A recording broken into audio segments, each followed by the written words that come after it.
Ya pemirsa, tahun baru Imlek 2026 atau 2577 Kong Teli ini menjadi momentum yang penuh doa dan juga harapan. Dan perayaan Imlek ini juga digelar meriah di berbagai wilayah di Indonesia.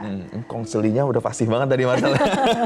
Belajar langsung dari Mbak Angelina di sini. Udah belajar langsung karena salah nada salah makna ya. Tapi kita akan nanti lihat bagaimana situasi terkini oleh beberapa teman kami yang akan melaporkan di beberapa daerah. Tapi kita lanjutkan dulu ya pemirsa perbincangannya nih sama Mbak Yeni.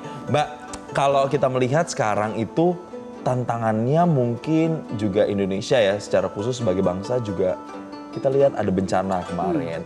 Di dalam negeri kita banyak melihat masih ada gejolak-gejolak yang masih terjadi gitu ya. Bagaimana ya Mbak di momentum Imlek seperti ini, itu tuh kita benar-benar bisa meredam mungkin amarah-amarah yang ada di masyarakat, meredam gejolak-gejolak itu dan kemudian bisa mengubahnya menjadi sesuatu yang lebih baik di tahun ini Mbak. Iya, dan kita harus ingat ya bahwa tahun ini adalah tahun kuda api. Jadi ini suasana panas, suasana emosi itu akan lebih meningkat lagi. Sehingga kita perlu melakukan upaya-upaya mitigasi, upaya-upaya pencegahan.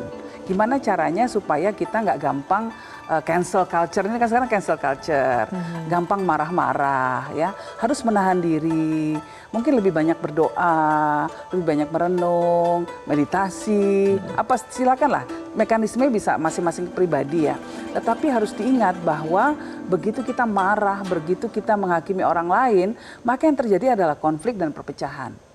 Nah saat ini dunia ini bukan dunia yang mudah, Indonesia pun akan mengalami masa-masa yang penuh tantangan ya, ini belum selesai tantangannya. 2026 bukan tahun yang mudah walaupun tahun yang membawa banyak peluang ya.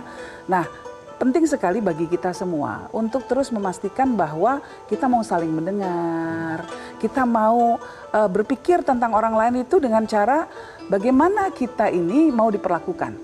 Jadi kamu jangan jahatin orang lain kalau kamu nggak mau dijahatin, kan kira-kira begitu.